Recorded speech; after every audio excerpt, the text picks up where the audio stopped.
bienvenue sur cette vidéo. Alors moi je suis en compagnie de Léo, donc invité sur ma chaîne et avec moi. Donc, je l'ai invité, mais c'est lui qui m'a invité chez lui. Merci à toi. Et de rien. Le but vraiment c'est de parler mindset parce que d'habitude je fais ça avec plus des entrepreneurs ou des personnes qui se lancent dans un business ou qui sont en recherche de mental, comment est-ce qu'ils peuvent développer en fait leur mindset. Et aujourd'hui en fait je suis avec Léo, donc il a eu une expérience de vie très importante pour son jeune âge, parce qu'il a 25 ans. Ouais, tout à fait. Donc 25 ans. Et on va essayer de voir ensemble ce que lui a mis en place dans sa vie, ce qui lui est arrivé et comment est-ce qu'on peut utiliser cette expérience-là pour derrière la mettre en pratique dans notre vie de tous les jours et apprendre aussi à relativiser sur certaines choses. Donc merci à toi de m'accueillir chez toi. Plaisir. Alors je te laisse te présenter en 2 mots. Voilà, si tu peux te présenter rapidement et après on attaque. Il n'y a pas de souci. Alors, je m'appelle Léo. J'ai eu 25 ans il y a un mois maintenant. Là, ça porte sur le mindset justement, mais déjà, si tu pouvais nous expliquer ce qui t'est arrivé, si tu peux m'expliquer ce qui t'est arrivé et quel âge, et voilà, comment ça s'est passé pour toi.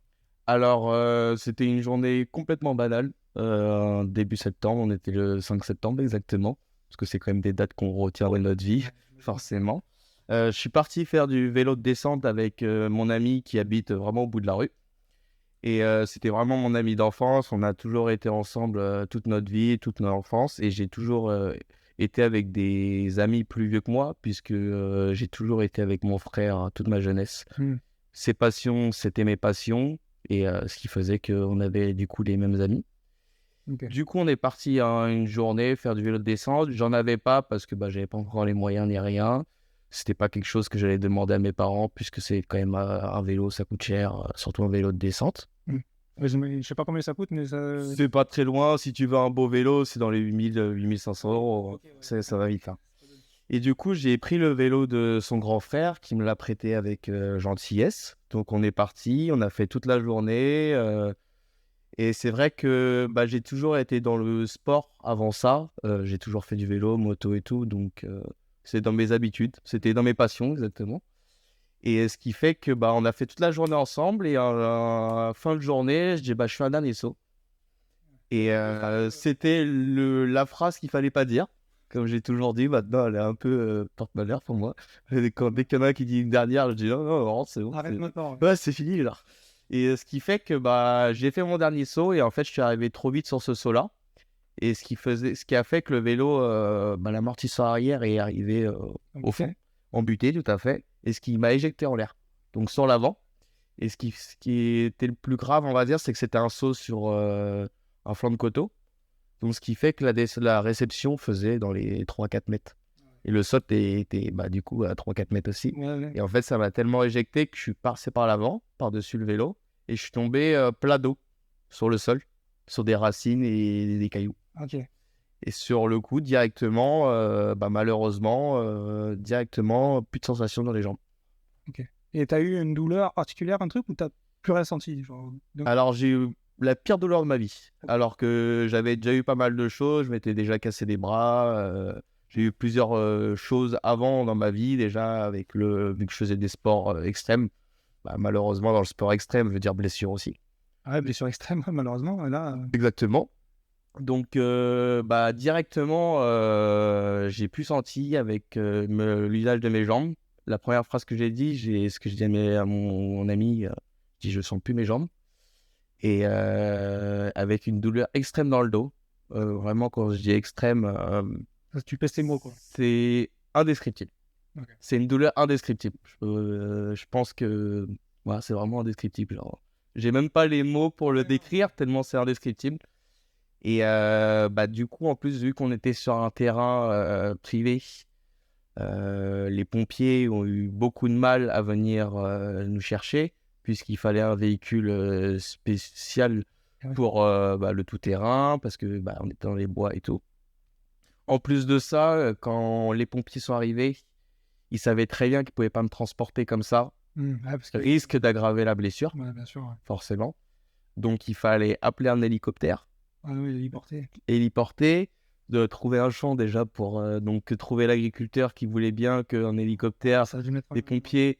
Et toi, tu étais allongé pendant tout J'étais allongé par terre, je ne pouvais pas bouger et dans tous les cas, si je bougeais, j'aurais peut-être aggravé encore plus ma blessure. D'accord. Donc, en plus de ça, bah, t'as pas forcément la maturité de vie, puisque ça m'est arrivé à 16 ans. Ah oui, ça aussi à remettre en perspective, c'est vrai que Exactement. 16 ans. T'es un Donc, voilà, tu penses pas que ça va t'arriver un jour. bah, t'es en pleine adolescence. Ouais. Donc, bah, tu vois que les bons côtés, on va dire. Ouais, T'as pas, sensible, en fait. t'as pas vécu, on va dire, des trucs, on va dire, encore Ouais. graves dans notre vie, même si j'avais vécu quand même une grosse opération de la tête 4 ans en avant, à 12 ans, où déjà c'était un peu... Ouais, déjà, j'ai eu un gros empième cérébral où vraiment un mois après, j'aurais pu y décéder. D'accord. C'est vrai que j'avais vécu déjà un truc dur, Ouais. mais là, Ça n'a rien à voir. c'est autre chose complet, puisque bah, c'est l'usage de tes jambes que tu perds à ce moment-là. Même si sur le coup, tu te dis que tu vas pouvoir récupérer avec le temps. Ouais. Mais C'est ce que tu t'es dit au début quand tu au fond de moi, tes jambes? non. Non. Au fond de moi, j'espérais, mais au fond de moi, je savais que ma vie, bah, elle allait changer à partir de ce jour-là. Bah, de cette minute-là même, parce que Ah oui, c'est dans l'instant. là, c'est vraiment... Tu marchais, tu marches plus. Ouais, c'est vraiment ça. Ok. Ok. Dur. Déjà, quand tu le dis, déjà, il y a de l'émotion, tu vois, je le ressens en plus, parce que tu revis cette scène, je pense. Tu l'as revécu déjà, cette scène? C'est une question que je n'avais pas préparée, mais c'est quelque chose que tu as réussi à revivre peut-être en dormant ou tu as fait des cauchemars là-dessus? Ouais. Ouais. Et c'est rare, mais au moins une fois ou deux fois dans l'année, je fais un cauchemar de ça. Mais le truc, c'est que mon cauchemar s'arrête toujours au moment où je suis en l'air. Jamais après. Il s'arrête toujours quand je suis en l'air. Oh. Et du coup, ce qui fait que bah, ta vie, elle est pas foufou. Ah ouais, non, c'est ça. Voilà, la vie, elle est faite comme elle est faite. Le subconscient travaille la nuit. Et ça, tu peux pas le contrôler. Ok. C'est quelque chose que tu peux pas contrôler dans le corps. Non, Donc, tu peux pas, de toute façon, tu contrôles pas tes rêves, ça, non, exactement. mais c'est qu'il y a une part de toi qui a envie de comprendre peut-être pourquoi c'est passé dans l'air, enfin, qu'est-ce qui s'est passé à ce moment-là, et qui fait que tu revis ça d'une autre manière, une ou deux fois par an, tout le temps un peu à la même période à peu près ou... Non, pas du tout. Ça peut être n'importe quand. Genre, tu peux pas te dire, oui, c'est la période qui va arriver, donc je Ouais. vais Je sais pas, des fois, ça. tu penses plus, c'est l'anniversaire de l'accident, tu vois, tu te dis... Non, du tout. Ok. Il n'y a pas de ça. Genre, c'est... Pas du tout. Tu te couches le soir, tu t'endors, et le lendemain matin, tu es comme ça, en train de paniquer, bah, comme quand tu fais un cauchemar, que peu importe quelle personne peut vivre, bien sûr. Sauf que là, c'est un cauchemar, quand tu te réveilles, il part pas, quoi. Ouais. C'est ça aussi qui est difficile. Bah ok, et les premiers mois après, donc là, tu me racontais l'accident en lui-même. Les mois après, comment tu as vécu ça, on va dire les 3-4 premiers mois, quand tu savais que, bah voilà, même si tu savais déjà au fond de toi, mais tu avais quand même l'espoir, et quand tu as dit non, il n'y a pas l'espoir de... Bah, déjà, quand j'ai été héliporté, la douleur était tellement forte que pourtant les pales d'hélico, ça tourne très vite. Ouais, Et c'est pas compliqué, à chaque fois qu'il y avait une pale qui passait au-dessus de moi, je sentais la douleur. Comme un coup de jus ok. dans le dos. Donc c'était très très dur. Déjà, pourtant, bah, l'hélico, ça va super vite. On était à côté de Fontainebleau pour aller jusqu'au Kremlin-Bicêtre. Ouais, ok. Donc c'est sud de Paris, donc t'as pas énormément de temps de trajet, surtout en hélico. Mais c'était vraiment l'enfer. Et quand je suis arrivé à l'hôpital et que j'ai vu ma mère et ma tante, puisque j'avais des amis qui les avaient prévenus directement que j'avais eu un accident et qu'ils avaient dit directement la vérité, et c'était la meilleure chose à faire. Il faut dire les choses directement. La vie, ça sert à rien de... Dans tous les cas, ça revient toujours... La vérité arrive toujours au galop, comme on dit. Exactement. Donc, ce qui a fait que bah, les premiers mots que j'ai dit à ma mère, c'est ma vie, elle est foutue. Donc, c'est quand même des mots super durs. Oh, ouais. D'entendre de son fils dire ça à sa mère, c'est super dur, je pense, à entendre. Et de mon côté, en fait, j'étais tellement dans une phase dans ma vie où je me disais, là, vraiment, ça m'est arrivé tellement jeune que j'ai rien construit et que je vais devoir tout reconstruire ma vie avec le fauteuil. Donc, pour moi, c'est comme j'ai toujours dit, j'ai vécu deux vies dans une. Celle de ma naissance jusqu'à mes 16 ans et celle de mes 16 ans à aujourd'hui 25 ans. Ok. Pour moi, c'est deux vies complètement différentes, même si mon entourage n'a pas changé et j'ai eu beaucoup de chance là-dessus. Ouais. J'ai eu beaucoup de chance là-dessus. Mes amis, ils ont toujours été mes amis depuis... j'ai des amis que je connais depuis la maternelle, depuis que j'ai 3 ans. Et je suis toujours en contact avec eux, on se voit tous les week-ends. Et pour moi, c'est l'une des choses qui m'ont le plus aidé à avancer dans ma vie. Ok. L'entourage est super important quand il t'arrive des choses aussi graves C'est pour là que tu moi. vois les vrais et les faux, quoi.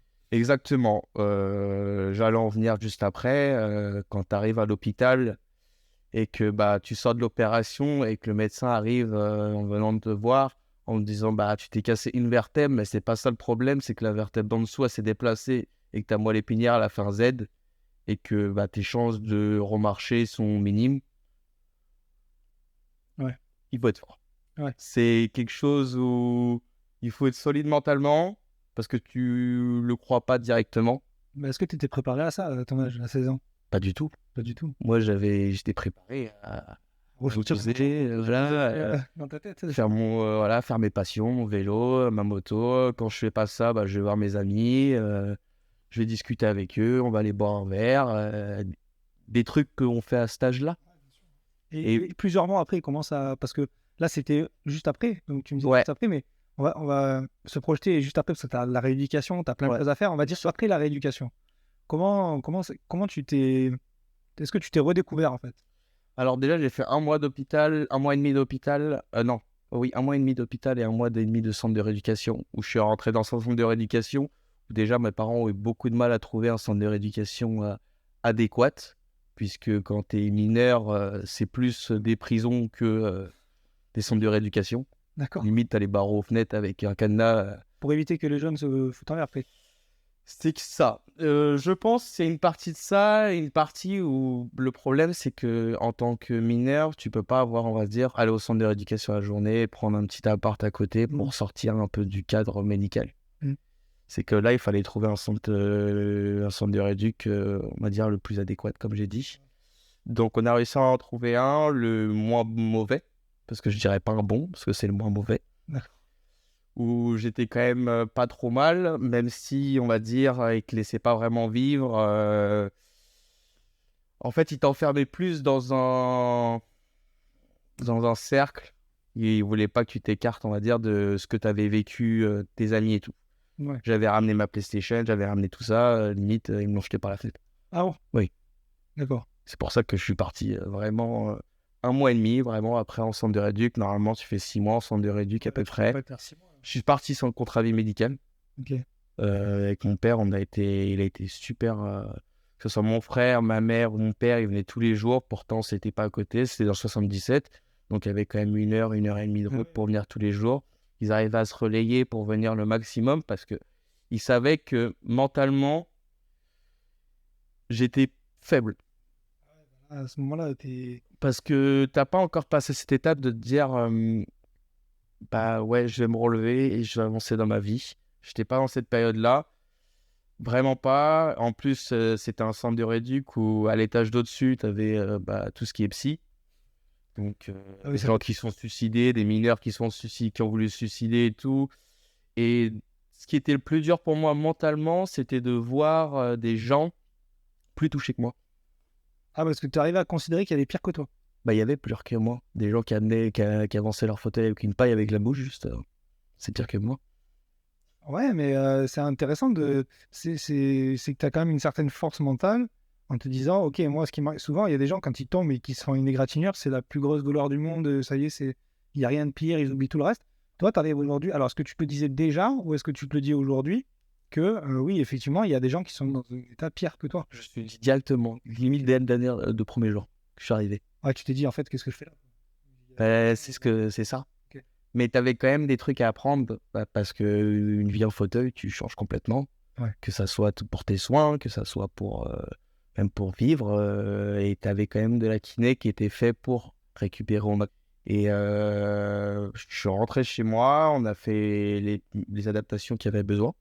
Donc, comme tu as vu, les rampes dehors, Ouais. parce qu'il y a quand même des... Il y a eu pas mal de travail de fait par son père, tu me disais. Ouais, tout à fait. C'est mon père qui a tout fait et les quelques amis qui étaient encore là pour aider aussi. Parce que, comme tu disais tout à l'heure, tu vois les amis dans les moments les plus durs.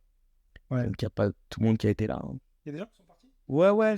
Bien, pas laisser tomber, mais en fait, je pense qu'ils étaient tellement gênés de la situation qu'ils ont préféré se mettre en retrait plus que te dire, tiens, tu sais quoi, je vais aider, je vais donner le maximum que je peux et comme ça, je vais essayer de lui rendre la vie Ouais. la plus vivable Au possible. moins difficile possible. Ouais, bien sûr.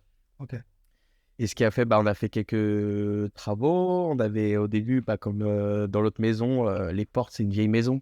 Donc les portes sont pas forcément à la taille d'un fauteuil. Ouais, c'est vrai. Et puis t'as pas un fauteuil comme là j'ai aujourd'hui, un truc sportif qui pèse 8 kilos. Ouais. T'as un char d'assaut de 30 kilos. Un char d'assaut de 30 kilos. Donc bien sûr, t'as quelques trucs, mais directement, 2 semaines après, j'ai direct voulu partir directement au lycée, revenir au lycée. Ok. Je voulais pas rester chez moi parce que là où je me sens le mieux, même si c'est le plus dur, c'est avec des personnes valides. Ok. Ouais, d'accord. Oui, parce que tu n'as pas cette impression Non, et puis de devoir. je voulais, on va dire, avancer. Ah, c'est très bien. Ça m'en revient à ma question. Justement, tu voulais avancer. Donc, c'était quoi ta source de motivation à 16 ans? Parce que tu as toujours 16 ans à cette époque-là. Ah bah oui, oui. Le lycée et tout, ça s'est fait en quelques mois, en fait. Ça Bien s'est sûr. fait rapidement. Comment est-ce que tu as trouvé. C'est quoi la force que tu as dû mettre en place? Ou qu'est-ce que c'est qui t'a motivé à te dire, OK, ma vie, elle n'est pas foutue, en fait? Je sais pas trop. Sur le moment, c'était plus la survie. Je sais pas comment dire. Je pense que c'est comme quelqu'un qui a eu un lourd fardeau dans sa vie ou un truc comme ça, et que tu as le mode survie un peu dans ton cerveau qui se met en route. Moi, j'étais un peu dans ce système-là où, ouais, j'ai eu ça, mais j'ai un entourage. Je sais qu'ils vont donner mon maximum, que ce soit mes parents, que ce soit mes amis, pour vivre la meilleure vie possible. Et en fait, je voulais pas les décevoir d'un côté. Ok, d'accord. Je voulais pas avoir mes parents qui soient pas bien parce que je suis chez moi, que je sors pas de ma chambre, que j'avance pas dans ma vie. Ouais, ils voulaient pas que tu sois. T'avais pas envie de les rendre malheureux par ton malheur, en fait. Ouais, Qu'ils se disent, ouais, voilà, parce qu'il y en a plein des personnes qui deviennent invalides, qui ont un gros accident, etc., et qui tombent en dépression. ouais, T'as bien pas sûr. eu cet épisode de dépression? Non.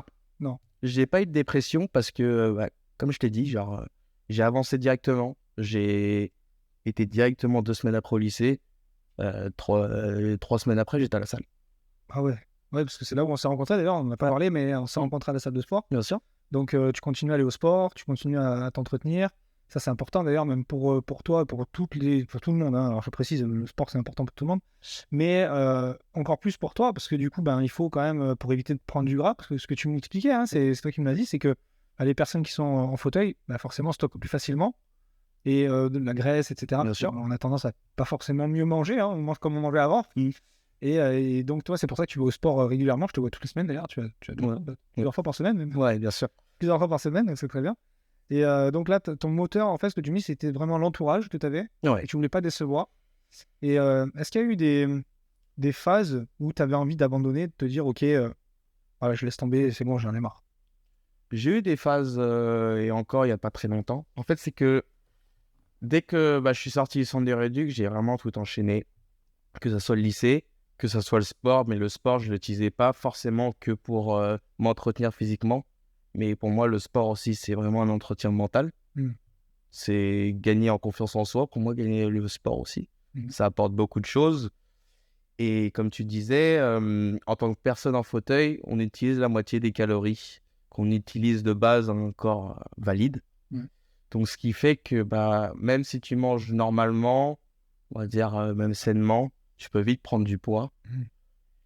Et c'est pour ça que pour moi, l'entretien physique, et puis vu que j'ai toujours été dans le sport, mon frère est un sportif de haut niveau. Ah ouais.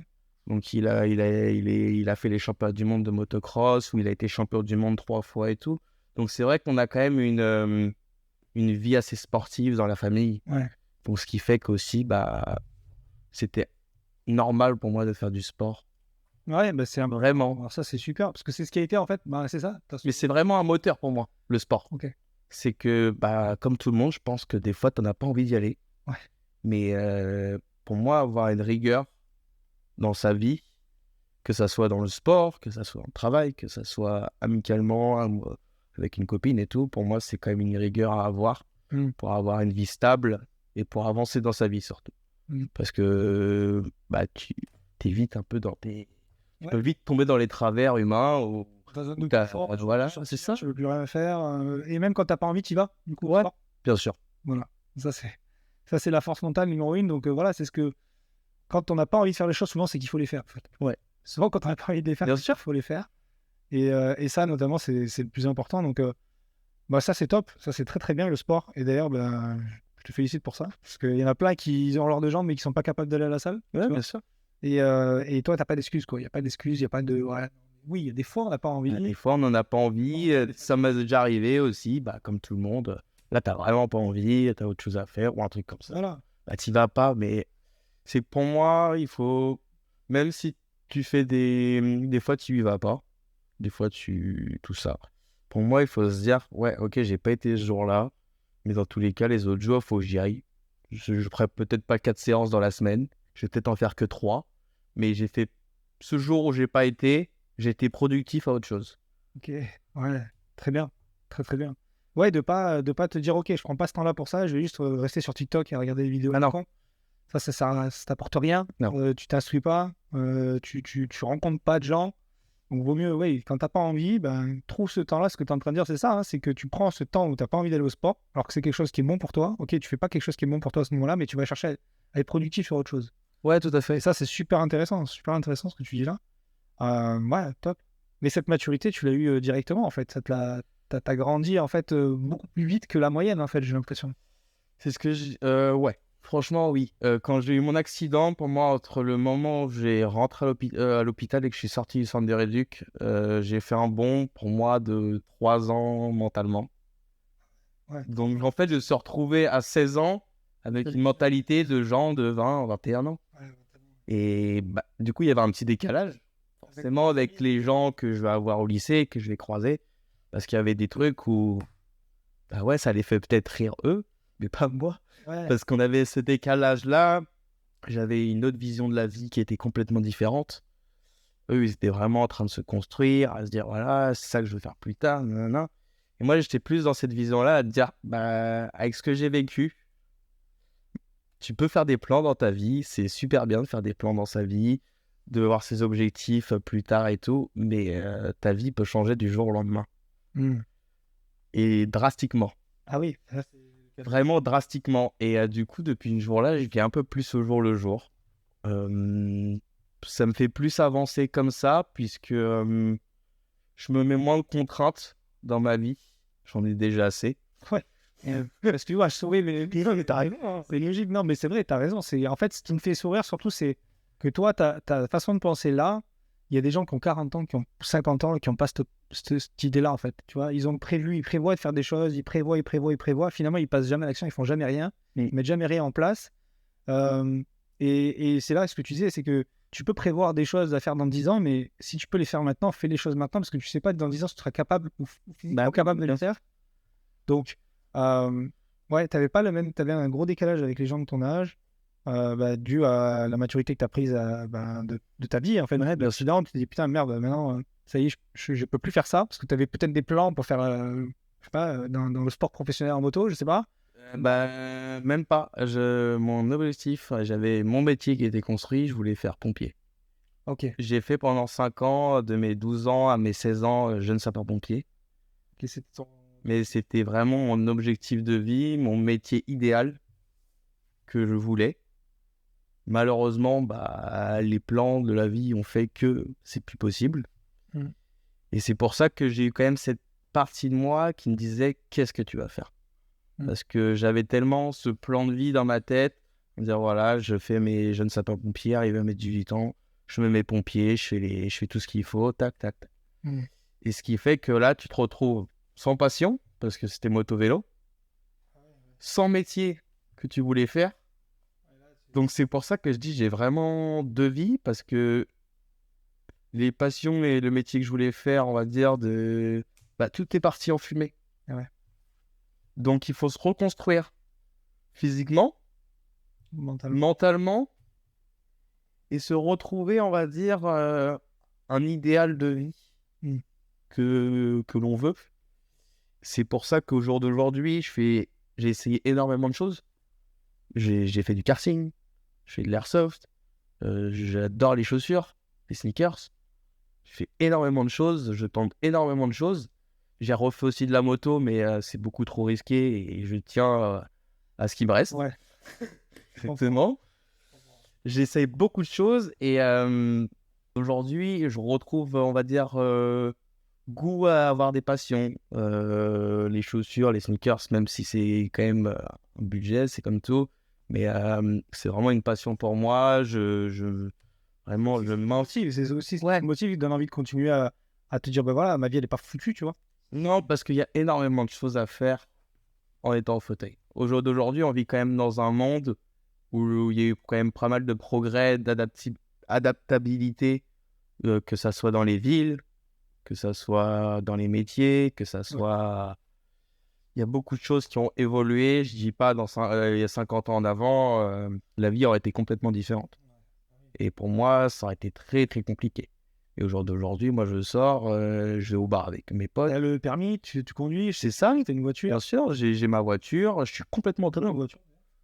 Je suis complètement autonome. C'est bien. Ouais, mais c'est ce qu'il faut. C'est ce qu'il faut aussi comprendre qu'en fait, c'est pas parce que si on peut retranscrire ce que tu dis là à quelqu'un qui a un business, par exemple, ben, ça arrive à des gens qui ont un business qui tourne et du jour au lendemain, tout s'effondre. Ouais. Et en fait, il faut arriver à trouver ce qui te motive assez pour repartir de l'avant, tu vois, et arriver à reconnecter avec ce que tu as envie de faire et peut-être faire mieux que ce que tu faisais avant. Parce que quel type de personne tu étais avant ton accident, à 16 ans, peut-être voilà, un petit jeune, etc. Mais quel style de personne tu étais et quel style de personne tu es devenu après, en fait. Juste après, entre Bien sûr. le moment avant l'accident et après l'accident.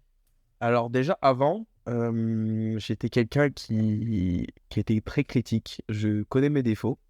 Je suis quelqu'un qui les a reconnus toute ma vie. Je suis pas quelqu'un qui se bloque en me disant ouais, j'ai ça comme défaut, mais non, c'est pas vrai. Ouais. Je reconnais mes défauts, je connais mes défauts aussi. Et avant, j'étais quelqu'un de très critique. Dès qu'il y avait quelque chose qui n'était pas dans la normalité, entre parenthèses, j'étais très critique. Même envers les gens à flotter, par exemple. Ouais, très critique. Ok. Dès qu'il y avait quelque chose qui était un peu différent de la normalité qu'on peut voir tous les jours sur les gens, j'étais très très critique. Et en utilisant un peu des mots un peu crus, j'étais un petit con. Ouais, ça va, c'est pas trop cru, ça va. Ok. J'étais vraiment un petit con. Et au jour d'aujourd'hui, je le sais, je l'ai reconnu. Et, avec les... et puis, dès que j'ai eu mon accident, en vrai, j'ai complètement changé parce que t'es de l'autre côté de la barrière. Ouais. Je suis passé du petit con qui critiquait les gens en étant la personne que je critiquais. Ah ouais. C'est un énorme paradoxe. Ah ben, complet. C'est énorme. Les deux opposés. Et tu te retrouves dans une situation où tu te dis, bon, j'ai été comme ça, je l'ai reconnu, j'ai pas été l'enfant le plus aimé parce que j'étais quelqu'un de, voilà, comme je disais, très critique. Alors, quand tu dis l'enfant le plus aimé, c'est par les autres. Pas Ouais, bien sûr. hein, on parle. Non, parce que familial, j'étais différent complètement. Je pense que je vais essayer de me trouver un genre. Ah ouais, ok. Ah, c'est très mature de dire ça, de le reconnaître. Ouais. Mais c'est beaucoup les jeunes. En général, ils se cherchent, c'est normal. C'est Tu te cherches. construction d'un adolescent. C'est la période la plus compliquée on va dire, de l'enfance et entre l'adulte. Donc oui, effectivement, tu te cherches beaucoup. Là, tu te cherchais, tu étais très critique. Et tu t'es rendu compte que bah, c'est ça, ce qui t'est arrivé, en fait, ça t'a fait grandir sur ta façon de voir les choses, ta façon de voir la vie. En fait, ça fait évoluer, quoi. Ah, ça fait complètement évoluer. Je suis passé d'un extrême à l'autre.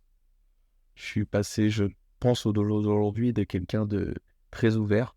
Qu'est-ce que tu conseillerais aux gens, toi, aujourd'hui, parce que qui sont peut-être qui vivent ça depuis très peu de temps, peut-être qu'ils vont voir cette vidéo-là et ils ont eu leur accident il y a un mois, qui eux, pour eux, la vie doit s'arrêter, tu vois. Ils se disent peut-être comme toi, ça a pu te traverser l'esprit au moment où c'était arrivé, tu vois, de te dire c'est bon, ma vie elle est foutue, je vais arrêter. Qu'est-ce que tu pourrais conseiller à ces gens-là, toi, qui es dans cette situation depuis 10 ans quasiment, pour arriver à être comme toi aujourd'hui, en fait? Je pense, déjà, la première chose à faire, c'est de ne pas se dire que sa vie, elle est foutue. C'est une belle chose, c'est une chose à se dire déjà. Essayer de trouver des choses qui sont accessibles par rapport à ce qu'on peut faire. Mais pour moi, comme j'ai dit juste avant, il n'y a pas de barrière à se mettre. Important déjà, c'est ça, Ouais. pas se mettre de barrière. Et le plus dur, à faire, c'est de l'acceptation d'être en fauteuil. Parce que l'accepter, c'est une chose quand même qui est très très dure. Et que moi, j'ai fait l'erreur de pas forcément l'accepter dès le début. C'est pour ça que j'ai eu mon coup de mou l'année dernière. Parce que en fait, j'étais pas dans l'acceptation. Je vivais avec. Ouais. Et c'est vraiment deux choses différentes. Vivre avec et l'acceptation, c'est vraiment... Ah oui. C'est pas parce que tu vis avec que tu l'acceptes. Non. Et en fait, si tu ne l'acceptes pas, un moment dans ta vie, ça va se bloquer. Mentalement, tu vas te dire, bah, un matin, tu vas te dire, mais Ah, tu vas partir en dépression. ouais, tu peux vite partir en dépression dans ces moments-là, je pense. Et ce que tu dis là, c'est exactement pareil que sur un business. Par exemple, tu vas monter un truc qui s'effondre. Si tu n'acceptes pas que t'as raté et tu te fais pas la rétrospective de pourquoi ça s'est arrêté, pourquoi ça a raté, tu vas réitérer les mêmes erreurs en fait, jusqu'au jour où ben, ça explose et soit tu pars en burn-out, soit tu n'as pas compris, tu n'as pas cherché à comprendre pourquoi est-ce que ça a échoué. Et là, dans ta situation, ben, c'est la même chose. C'est-à-dire que si tu acceptes pas le handicap, tu acceptes pas ce qui s'est passé, un jour ou l'autre, tu as le revers de la médaille qui revient. Et en fait, ça fait mal. Ouais, c'est ça. Donc, c'est pour ça que pour moi, j'aurais fait différemment maintenant. Surtout mon début d'expérience en fauteuil. J'aurais pris un peu plus de temps pour moi, pour vraiment me poser, mettre les cartes sur la table, me dire, voilà, maintenant, il m'est arrivé ça. Il faut que je l'accepte. Je prends le temps qu'il faut. Et après, je fais une vie avec. Et là, j'ai fait l'erreur de me dire, j'ai pas envie d'y penser, Ouais. je fais avec, j'avance. T'as 16 ans. C'est ça. 16 ans, à l'époque, tu veux pas te dire que c'est difficile d'accepter ça. Donc c'est pour ça que tu as mis un certain temps à le faire et qu'aujourd'hui tu le fais. Tu l'as fait à quelle époque ça, il y a combien de temps que tu l'as accepté réellement? L'année dernière, Okay, à 24 ans. Ouais, j'ai mis 8 ans pour l'accepter. Il y a des gens, ils l'acceptent pas. Parce qu'en fait, ils se posent pas les bonnes questions. Pour moi. C'est quoi la bonne question? Les bonnes questions, bah, c'est vraiment c'est très mental. C'est se dire, voilà, j'ai vécu ça. Pour moi, c'est les mêmes questions que tu vas te poser, comme tu dis, dans un business santé comme ça. C'est quoi là, j'ai eu cette épreuve-là dans ta vie. Maintenant, c'est comme ça. La vie n'est pas rose pour tout le monde. On a tous nos problèmes, on a tous nos solutions. Comme tu disais, il y avait pire que toi. Voilà, il y avait pire que moi. Il y avait des gens, ils avançaient le fauteuil avec une paille, ils pouvaient même pas bouger leurs mains, ils pouvaient même pas aller aux toilettes tout seuls, ils pouvaient rien faire tout seuls. Et là, c'est pas une vie pour moi. Ouais. Aujourd'hui, en fauteuil, on a une vie. Il faut juste, voilà, comme je t'ai dit, se poser les bonnes questions, se faire une rétrospective de ta vie jusqu'au jour d'aujourd'hui et faire une vie pour quelqu'un qui est en fauteuil. Il ne faut pas se dire, ah oui, non, c'est sûr, on a tous nos envies. De toute façon, c'est pas compliqué, l'humain. Toujours envie de ce qu'il a pas. Exactement, t'as tout bien résumé. Quand tu l'as, tu n'en as plus rien à foutre. Tu vois, c'est pour ça qu'il y a des mecs qui arrivent. Tony Parker, il a réussi à se séparer d'Eva Longoria. Pourtant, tous les hommes voudraient être avec une femme comme ça. Enfin, tous les hommes sauf moi, parce que moi j'ai ma femme. Mais aussi. mais pas de problème, attention. Mais il a réussi à. Enfin, ils sont plus ensemble, tu vois. Et ça, c'est quand tu désires très fortement quelque chose et que tu l'as pas. C'est ce qu'on appelle le fantasme. Ouais. Le fantasme n'est pas forcément. Tu n'es pas obligé de réaliser ton fantasme. Si tu réalises ton fantasme, ben, des fois, il y a plus même goût en fait. Bah, le rêve est plus beau que la réalité. Voilà. Alors c'est ça. Et tu fantasmes sur quelque chose et tu as mis le doigt dessus qui n'est pas forcément ce que tu vas avoir. Il y a des gens, ils rêvent de gagner des millions d'euros, mais ils veulent pas la contrainte qui va avec le fait de gagner des millions d'euros. Parce qu'il y en a plein des contraintes. Ouais. Et quand ils gagnent 1 million d'euros, ils se disent, en fait, attends, parce que j'ai des millions d'euros, mais là, je dois payer ça, je dois faire ci, je dois faire ça, j'ai mes employés, j'ai pas de boîte à gérer. Qu'est-ce que je peux faire? Et en fait, le rêve, l'idéal qu'ils ont créé autour de ce rêve, il est beaucoup plus beau que la réalité, comme exactement ce que tu dis, en fait. Et toi, c'est très important parce que ça touche le physique, ça touche quelque chose qui aujourd'hui est pas, c'est pas monétaire, c'est vraiment du physique. Donc toi, tu dois accepter ça, construire ta vie autour de ça en étant dans cette situation. Ouais. Et pour moi, l'acceptation vient aussi du fait d'en parler. Il faut vraiment pas se bloquer. Je suis bloqué beaucoup d'années parce que je suis quelqu'un qui, quand j'aime une personne, je veux pas lui faire de mal, ni la blesser. Ce que tu dis, je pense beaucoup plus aux autres qu'à toi, en fait. Ouais, exactement. C'est ce que j'ai ressenti quand la première chose que tu as dit, c'est que tu voulais que tes parents aillent bien, en fait. Tu voulais que ton entourage se sente mieux. En fait, tu avais l'impression d'avoir fait du mal aux gens, en fait. Je suis plus axé sur les gens que sur moi. c'est une qualité comme un défaut. Et oui, c'est une qualité comme un défaut, exactement. Ouais. C'est compliqué et tu vois, l'année, t'en parles à mes amis, l'année dernière, si je leur avais pas parlé à la fin de l'année, ils m'ont dit, oh, Léo, il a passé une bonne année. Ouais, les gens se rendent pas compte. Les gens, ils regardent. Mais c'est que je suis facile, j'ai le sourire facile. C'est vrai que c'est ce que j'allais dire. Moi, la première fois que je te vois, t'as toujours le sourire. Je suis pas quelqu'un qui fait la gueule. Je te fais la blague du tourniquet. Pourquoi tu vois à la salle, je te fais une blague. Je sais que tu souris parce que je sais que tu le prends pas mal. Bien sûr. Mais derrière, parce que pour moi, je trouve que ça t'aide à accepter ça aussi quand les gens te parlent normalement. Tu vois. J'ai pas vécu ça. Je peux pas savoir ce que ça fait. C'est une impression que j'ai. Alors, dis-moi si c'est faux. Mais d'avoir quelqu'un qui va te faire une vanne sur ton handicap de manière saine, bien sûr, pas un truc qui est là pour te blesser. Quelque chose de sain, par exemple, je sais pas, j'en sais rien, j'ai pas envie de faire une blague maintenant, mais voilà, un truc sain.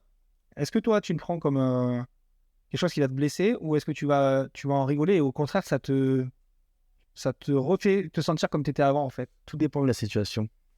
Ouais. C'est quelqu'un que je connais ou je suis pas quelqu'un qui a besoin de parler pendant 1 heure et demie avant que la personne elle me pose la question de ce que j'ai eu. Tu vois, j'ai pas besoin de ça. Tu me dis bonjour, tu me dis comment ça va, on parle 2 minutes, tu me dis excuse-moi, je suis un peu curieux, je veux savoir ce que t'as, je vais te répondre avec plaisir. Je suis pas quelqu'un qui a un tabou là-dessus, comme là on voit avec la vidéo, je parle de tout et de rien, c'est super large, j'ai pas vraiment de tabou. Mais après, tu vois, quelqu'un qu'on a parlé un petit peu, faire une vanne, ça me dérange pas. Mais pour moi, c'est, comme tu dis, il faut que ça soit sain. Oui, voilà. Faut pas que ça soit dans l'amplification. Tu vois, d'en faire plusieurs. Bon. Oui, à la suite, T'es gentil, mais donne-toi un peu tonton, quoi. C'est plus dans ce sens-là. Yes. Après, moi, on peut me parler de tout, de rien. J'ai pas de tabou. J'ai pas de... C'est pas quelque chose qui me dérange d'en parler. C'est pas quelque chose que j'ai envie d'oublier. Parce que ça fait une partie de ma vie. Ouais. C'est difficile à oublier. C'est difficile à oublier, mais il y en a des fois, tu sais, il y a des gens, ils vont avoir un décès ou un truc comme ça, ils vont mettre un voile noir ou un mouchoir dessus, et ils vont dire, on n'en parle pas. Ça ressort combien de temps après? Ben, c'est le problème. Et ça part de l'acceptation aussi. Et c'est pour ça que quand j'avais parlé avec mes amis, où je leur ai dit vraiment ce que je pensais sur le cœur, ils étaient choqués d'un côté, parce qu'ils ne pensaient pas que j'avais cette douleur-là en moi. Ah oui, tu la partageais pas. Ben non.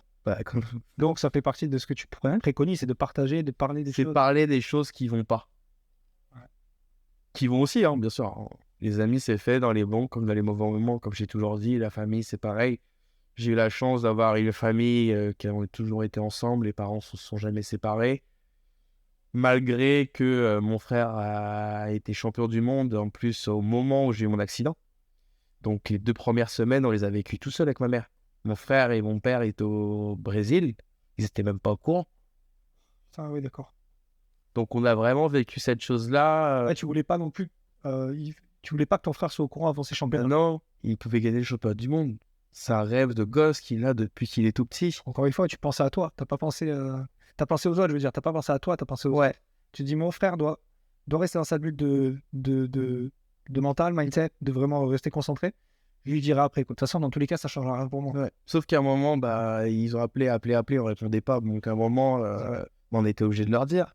Mais c'était quoi, 3 jours avant la dernière épreuve, où vraiment, il était sur le point de la gagner. Et de l'avoir dit, c'est toujours ce que j'ai dit. Mon frère, il a quand même cette force de se dire, ok, il m'est arrivé ça dans ma vie. J'ai mon objectif. Et je vais utiliser cette force pour réussir mon objectif. Donc, il a fait un complément de tout le travail qu'il a fait toutes ces années-là pour arriver en utilisant cette partie, on va dire, dure. Ouais, c'était épreuve. Ouais, cette épreuve, exactement. Cette épreuve pour l'utiliser. Et comme j'ai toujours dit, mon frère, à la course, il n'a jamais roulé comme il avait roulé ce jour-là. Il n'a jamais pu rouler pareil. Il a joué, c'est la meilleure course qu'il ait faite. Il tombe au départ, il repart dernier, il remonte 3e. Il finit 3e en championnat du monde? Non, premier. Ah non, il gagne. Il devait faire 3e pour être champion du monde. Il a fini champion du monde. Ouais, champion du monde de motocross. Donc, est-ce que ça, inconsciemment, est-ce qu'il a réussi à l'accepter aussi, le fait qu'il a roulé pour toi, peut-être aussi Ouais, je le pense. Ouais. Je pense qu'il a vraiment roulé, vraiment, que je dis pour une cause. C'est comme quand tu as quelque chose Ça, pour le Téléthon, un truc comme ça, je pense que tu vas... Quelqu'un qui va courir, des trucs comme ça, qui a une cause derrière à gérer. se transcende en fait. Je pense que tu utilises des forces que tu n'aurais pas pu utiliser si tu allais bien dans ta vie. Exact. Dans ce sens-là. Comme des fois, ça peut aller très dans l'autre sens, bien sûr. Bien sûr. Et pour moi, quand tu as cette force-là, c'est que déjà ton mental, t'as un gros mental. Donc, vraiment, si on doit résumer ce que tu dis là, c'est que peu importe l'épreuve que tu rencontres dans ta vie, qu'elle soit bonne ou mauvaise, même si elle est mauvaise, on va dire qu'une mauvaise chose peut t'emmener à faire des choses bonnes, en fait, et t'emmener à réussir des choses. Et si tu regardes et que tu t'effondres sur la première épreuve, tu te dis putain, mon frère il a perdu l'usage de ses jambes, il a eu un accident grave, j'arrête la course, je rentre. Ah, il finit dernier, il va pas à la course, il est pas champion du monde.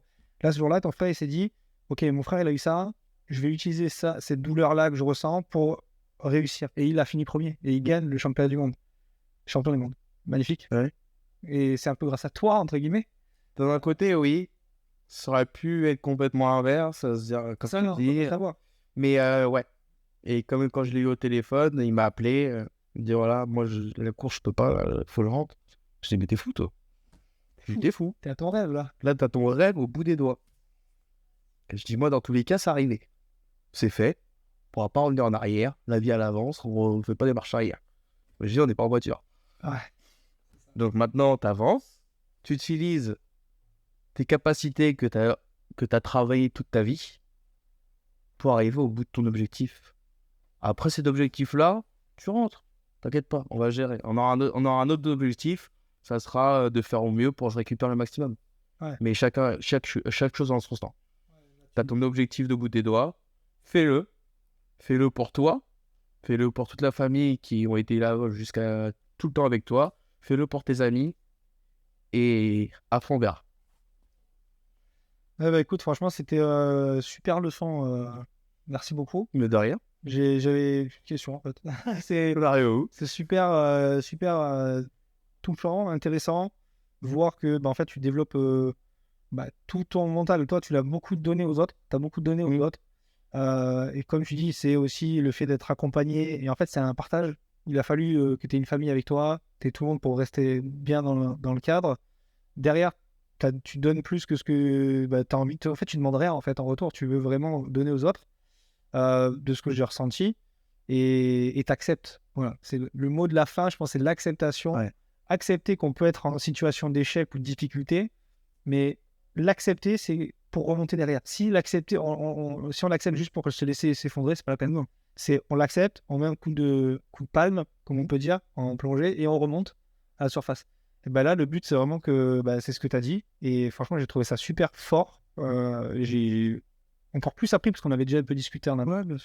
Et j'ai encore plus appris sur toi, ta force de caractère, ce que ça t'a apporté. Parce que même dans l'échec, il y a eu plusieurs phases, là, ce que tu m'as expliqué.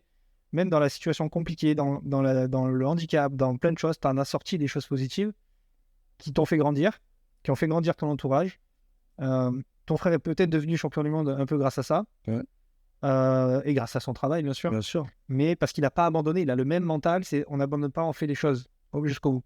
Et c'est ce qu'il faut, je pense, pour avoir une mentalité de winner, en fait.